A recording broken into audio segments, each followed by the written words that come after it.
I'm finally getting back to building that last cabinet for the guest room, and this is just the first part of it.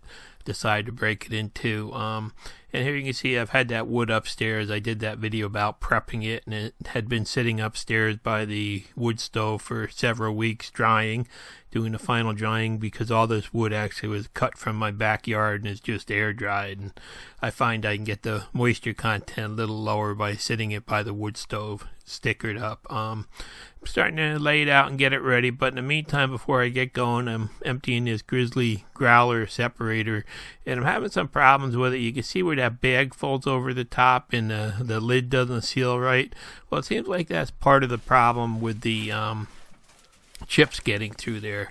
So what I've been doing is just wrapping it with that shrink wrap from Home Depot. Once I dump the can, I just go back and seal it up, and that helps some of the larger chips from going through it, but still a major problem with the finer dust going through it that I'll show you later.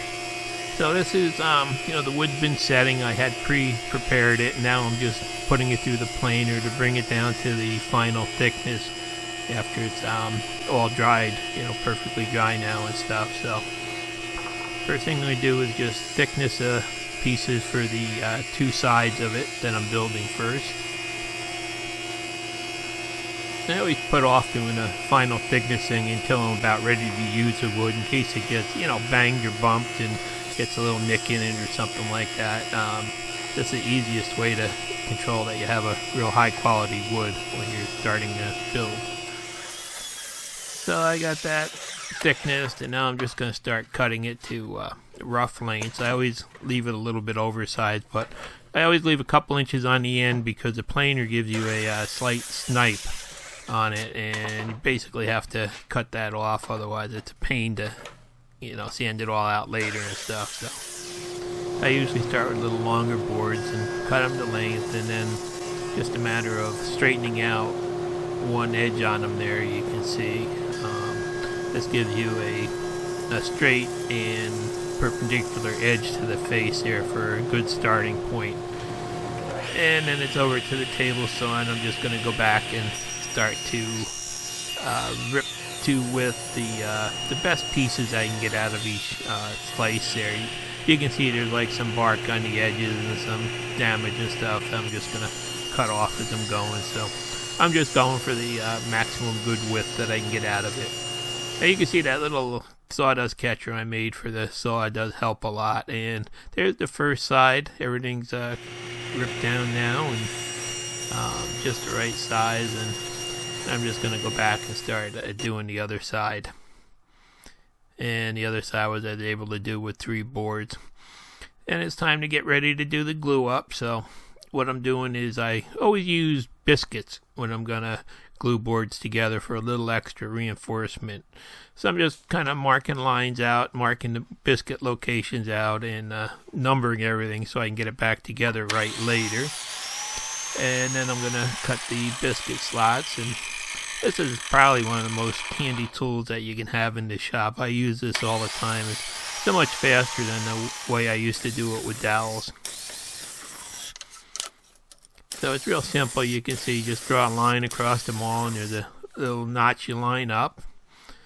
And then it's time to get the clamps out for the glue up. And I found I got this little scraper from my dollar store. It's a paint scraper, but I'm finding that it works really good for scraping the old glue off the clamps before you get started, so you have a nice flat surface for the boards to lay down on. And then it's time to start doing the glue up. And this is the same as, pretty much I've shown this many times in the past, but I just use the Type Bond 3 on everything. I've had good luck with it, and gives me enough time to get everything assembled. And use one of those silicone brushes that's easy to clean up, and spread a little bit of glue on all surfaces that are going together. Tap the biscuits in because they do get tight, and then just get it ready to clamp there. And then just repeat for the next set of biscuits. And before you even get to this point, start applying glue and adding the biscuits and stuff, you really want to make sure that you've got really good tight fitting joints that are, when you squeeze them together with the clamps, that they pull down with a perfectly flat panel. So a little bit of care in the preparation of the the strips here, and you wind up with a real nice job. And then I'm just going to put a couple spacers under the top clamps here to keep the black marks off the good side. And got that one all clamped up, and I'm going to let the glue dry on there, and then just go back and start prepping the second side here for the biscuits. Now I take the clamps off the first panel and go back and clamp up this panel, so it's just, another glue up just like the first one. And always check them for flatness. You can sometimes play games with the clamps, or clamp a little straight piece on the end if you're off a little bit to pull it flat while the glue dries. Then I've got the pieces for there's two shelves that go in there, dividers, and just planing down the thicknessing those pieces to get going. And these actually are a little bit thinner than the side panels. I've got them sized just basically so they'll fit a dado slot, and you can see this thing. I'm really getting quite a bit of dust through the that growler unit. Now I've got this old thickness sander I haven't used in a while because it used to plug up my dust collector filter very quickly. It wasn't really worth using. So I figured with this new growler, I'm going to give it a try out, and first thing I've got to do is put some new sandpaper on it. So I'm hoping that the growler will work better with it, but it really didn't in the end. So first thing you can see the sandpaper just winds around there, and I have these rolls of all different grit sandpaper for it. They're like 100-foot long rolls that you buy, and what I like to do is just take some little plastic clamps and just kind of clamp it together as I go, so I can wind up with an exact copy of the one that comes off, and just pull it out of the roll, clamp it off, and there we have it. And then you just follow the cut line of the old piece there, and basically you've got a new piece to install. Then it's just a little slot in the aluminum drum. It's a 2-foot wide drum there, and you just start the sandpaper in it. You double it over, and it locks in there. And then you have to just kind of start winding it down the drum, and you'll see with that angle that you cut to start out, everything basically comes out perfect. Now when you're winding it, you also have to make sure that nothing overlaps. So here I'm going to just go back and use some of that strapping tape on that first side to hold it, and then just snug everything up together and tighten it up on there, and you can see it fits really perfect, and you'll get a real nice smooth surface. And then just a little bit of strapping tape on the other end to hold it. That's really could be left loose, but the tape just keeps it from flying. With the new sandpaper on, you can see there it's started up to show you that the feed rollers in the drum actually turn in the same direction there. So that's where you got to really be careful with this, so you don't take too deep a cut. So here it is. I got it hooked up to the dust collector, and I'm gonna try to run these panels through and see exactly what happens. Now the feed, it's a little, it's not a real fancy, expensive unit here. You got to give it a little bit of push to get the rollers going and keep everything feeding on it there. But in the end, it really does do a nice job on panels that are up to 2 feet wide. And it's only a 3-horsepower motor with a single belt drive, so you really can only take I'd say about 2 or 3 thousandths off at a time without getting the whole thing jammed up and burning the belt up. So I'm just doing a couple passes, doing one side, and then just flipping it and doing another side. And like I said, you really can't take much off in a pass. But you can see that the dust collector has plenty of flow to catch all the dust in the beginning, but it starts slowing down after doing a couple passes here, and I'll show you why in a little bit. But you can see I really would like to be able to use this more, but the dust collection is the biggest problem with it. So there are the panels. They're perfectly flat now and smooth, and that's 120 grit sandpaper that I use. So I just need some final sanding, and there's a lot of dust that made it into the bag of the filter. That's just, I didn't shake it or anything yet. You can see there's not a whole lot that got caught in the can there, but I'll show you in a little while that the filter is actually pretty plugged up now. So the main side panel is glued up. I'm going back and finishing cutting up the pieces for the shelves that go in there. So I got them basically the same as the first thing. I biscuited them in, glued them all up, and here they are. A couple hours later, all dry and just ready to have a final thickness sanding done to them. And this is really how fast it goes when it's running, at the. You can see it's not a real fast machine.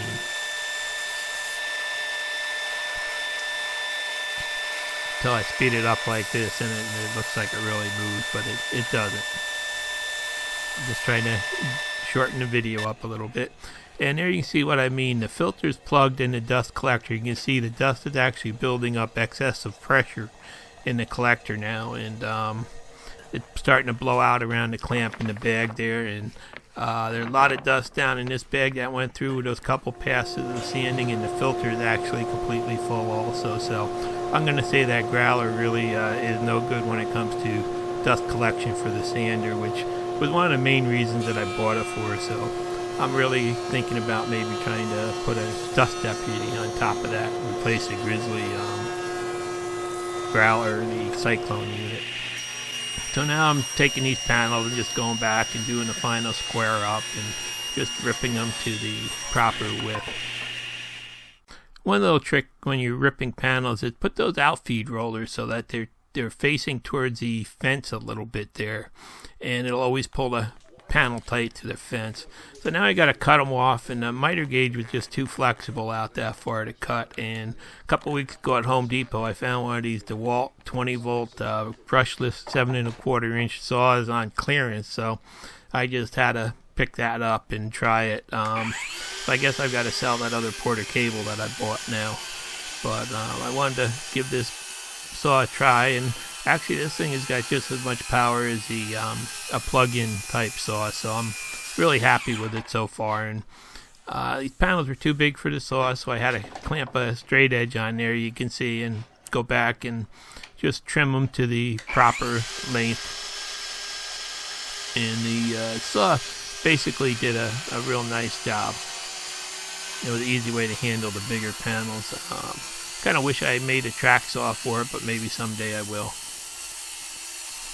Now I got those 20-volt batteries last summer to replace the 18-volt ones with an adapter, but I'm finding I really don't like the extra weight of the adapter, the way it works on the 18-volt tools, so I'm just going to give up on them, I think, and start using the 20-volt tools more, and maybe just pick up one more drill to go with them. And you can see I got some real nice straight square cuts here. It did do a good job, and so now I gotta start on the other panels here too, the shorter panels, to kind of square them up and rip them to width and everything, and get them prepped for the glue up. So I jointed the one edge, and now I'm just ripping the other edge perpendicular to it, parallel to it, and then back and just cut the two ends off square. This is kind of when I wish I still had my old contractor saw that had the sliding table on it that would cut 2 feet with no problem. So although I got to try some of this new Norton Pro sandpaper too with that new sander when I got that, and it's supposed to last longer than standard sandpaper, and actually it cost a lot less than buying the regular sandpaper at Home Depot. I picked this stuff up online from that Hartwell tool company, so I figured I'd give it a try, and it actually does last a little bit longer than the old style paper. And I've been using this dust hose some, and I'm finding out that my shop vacuum actually really has too much vacuum for the hose. It's always trying to pull it back and close it up on you, so you have to use 2 hands on it to keep it stretched out. Another thing I'm finding is all that extra power of the vacuum is actually pulling it down against the wood and making the sander jump around a little bit. So I'm going to have to figure out how to put like a vent hole in the vacuum hose to alleviate that some.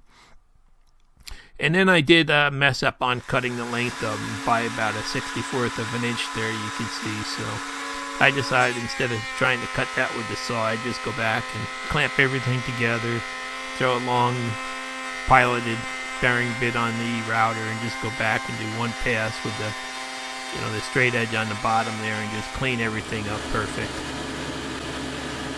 Then it's time to start cutting some dados in the side panels for those shelves to fit in.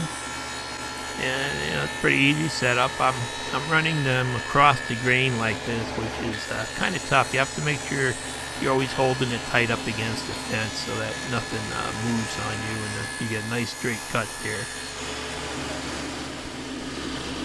And as you can see, I'm shifted it so I could cut the next set of grooves there. And this is all really just straightforward, simple construction, and these little dados are just to make sure everything lines up perfectly and doesn't warp over time. And when you're installing the dado set, it comes with these shims that are real nice for getting a exact perfect fit of mating surfaces there. So they're a little bit of a pain to get in and out, but adjusting it with them really does make everything fit perfect. And then I just had to change the size of the cut for cutting some rabbets around the back of the panels to put the back tongue and groove in. Now on the bottom of each side I wanted to add a little bit of a relief, a cut, so I decided the easiest thing to do would be just make a template to use for marking and to use to run the router against. So I'm just kind of cutting it out on the bandsaw here. And I've got a real big wide blade on there, so I can't make a tight radius, so I'm just kind of hacking at it to get most of the material out.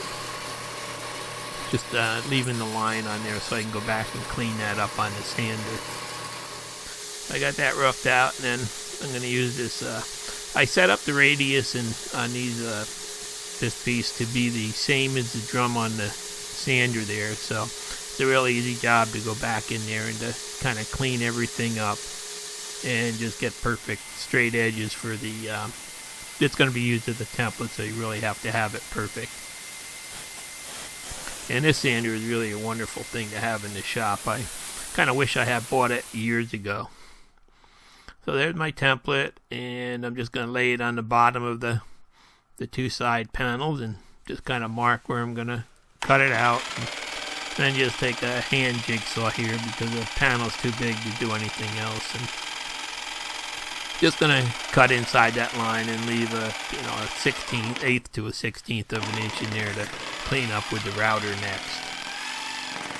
And I mean, you could always take and cut something like this out with the router itself using that guide, but it's a lot easier, I find, to just kind of take most of the waste material out of the way before you start. And then just go back, clamp that on the bottom of the panel there, and you can see there's a line of material left to clean out. And then just take the straight cutting bit with the ball bearing guide that's the same diameter as the bit, and just run right around there up against the guide. That way both sides of it will be an exact perfect match when you're done. It does make it a really easy job to get everything coming out, so it looks decent and it's balanced on both sides.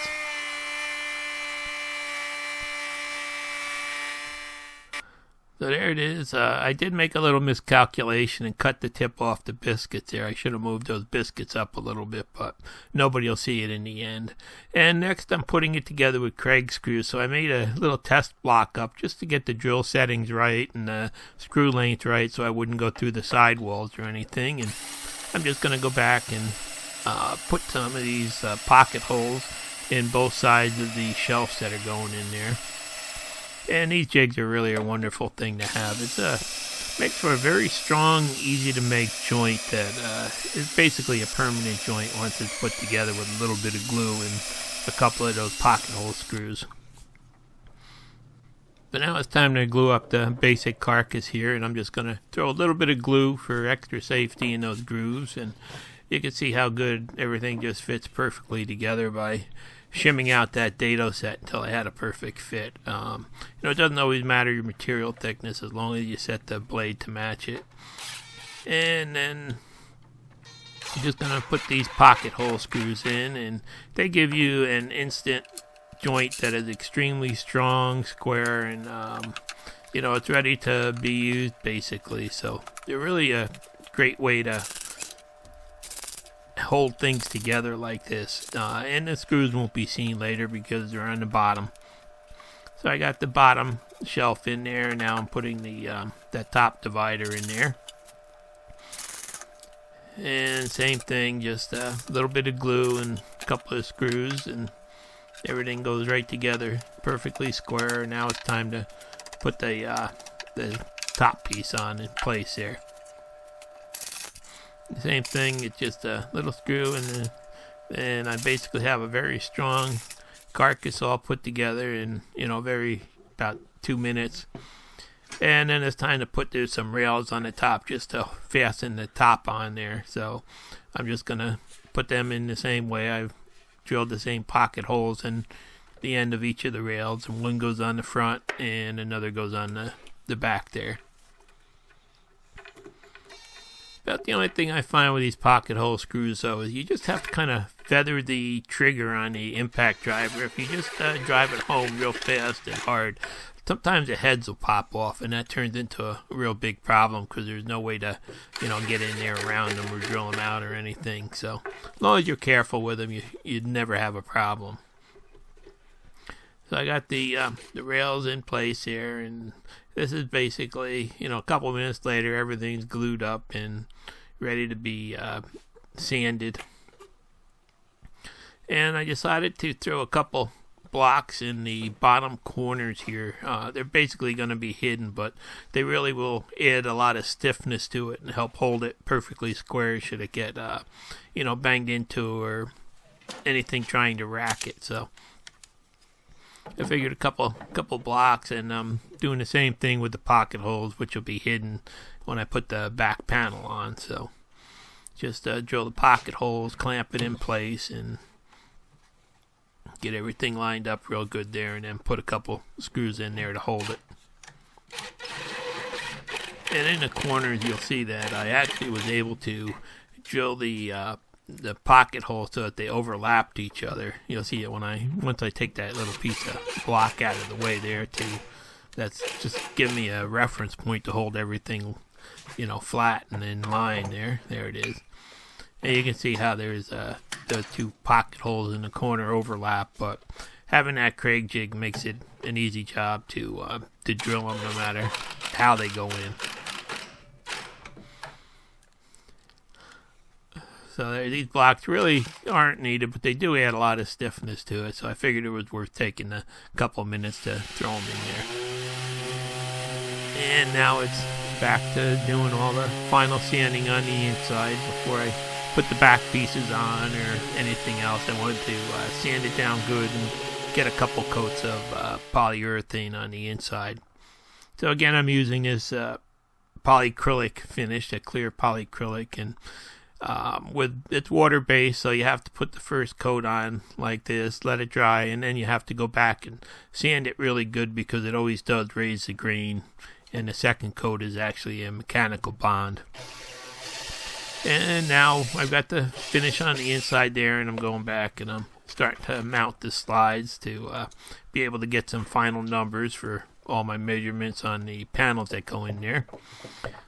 So this set of slides here mounts onto that center shelf, and this is going to be for a pull-out desk type work surface. So it's just going to be like a little hidden work surface in there in case you have a guest that needs a place to set a laptop or do a little bit of work. It'll give them a hidden place to just pull it out and work for a while, and without having to have a desk in the room. So I mounted that back slide hole there. I used one of the holes in the slide to mount the back, and now as I go forward, I'm actually using the slots that are in this slide for mounting. These side panels are going to expand and contract with the changes in humidity. So right now the wood's at about 8% moisture content. So what I'm doing is I'm putting the screws towards the back side of the slot, figuring the wood's going to expand over time. And I basically tighten the screws down fully tight, and then I'm backing them off 1/4 of a turn so that there's actually room for the panel to slide behind the slide itself. There, I got the first one in, and these are just ball bearing slides that I picked up at Lowe's. They were like only $9 a set, so I decided to try them. They're 100-pound capacity. Now there's more slides up in the top, this top section here, and this is just going to be for a drawer, dresser drawer for, if guests got some clothes or something they want to put in it. And then halfway down the cabinet on the inside, this is another set of slides that I'm mounting, and this is just going to be a pull-out shelf for towels, and then my wife will put linens on the bottom shelf, so pretty much everything will be filled up. And I got them on one side, and then I just kind of had to go back, flip it around, and do the other side. And there's the slides, and you'll see that one set of slides in the middle there. I actually had to extend them out a quarter. There it is, a 1/4 inch into the back of the cabinet, because I cut everything so tight I needed room for the doors in the front. And there's the basic cabinet assembly. Didn't take long. I set the top on it, and everything fits perfect. And now, if you saw that video back a little ways, I made this tongue and groove paneling, and some of it's actually going to be used for the back of this cabinet. So now I'm going back. That sat upstairs too for a couple weeks, and I'm going back and doing the final sanding on that to get everything, nice and smooth for the polyurethane.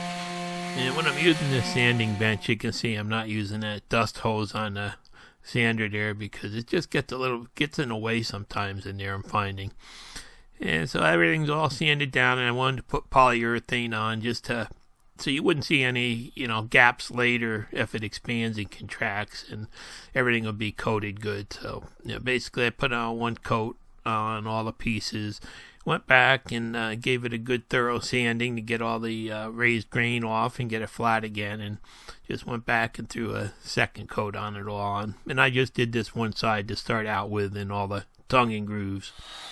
So there it is, ready to be installed. And now I'm just cutting the back pieces to fit. And if you remember, I had that one slide sticking out into the back there. So I just have to take a router and cut a little pocket for that to go back into. I mean, it's really just because I couldn't find the right length slide, and I didn't want to go 2 inches shorter. And then it's time to start cutting and putting these back pieces on. And I'm just using some 18 gauge, I think they're 1 1/8 long brads. And you really don't see the heads of them when they go in or anything. And this is just the quickest and easiest way for me to put them on there.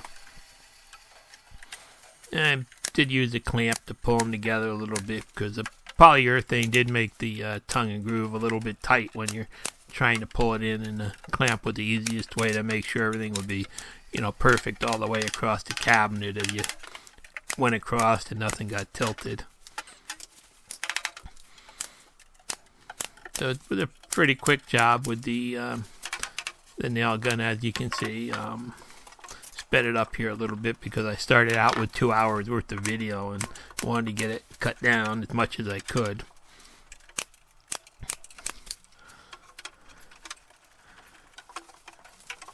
And just having an extra clamp really does help. And there it is, all installed. Now it's time to go back and do a little bit of sanding on it now that it's in place. And I'm going to put the final finish on there now that it's installed. Now you can see I have to use 2 hands with that hose. You have to kind of pull one side out away from the shop vac, because the suction on the shop vac just tries to squeeze it right down there.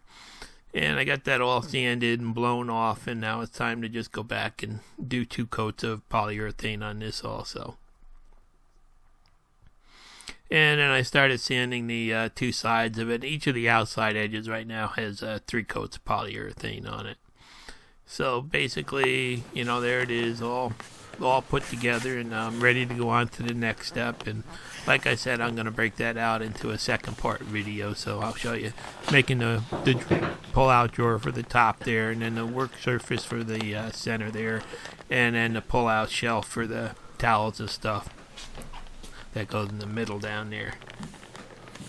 So there it is. You can see it's really, super simple construction all throughout the whole cabinet there. And all the wood the best part is all the wood did actually grow in my backyard at one time. And it's just starting to, come together as a piece of furniture now. And it is getting kind of heavy, so I had to keep it on a dolly. And there's the top just setting in place. I haven't sanded that out yet, but it just gives you an idea of what it's going to look like with the top on it. Part 2 will follow shortly. Thanks for watching. Please subscribe.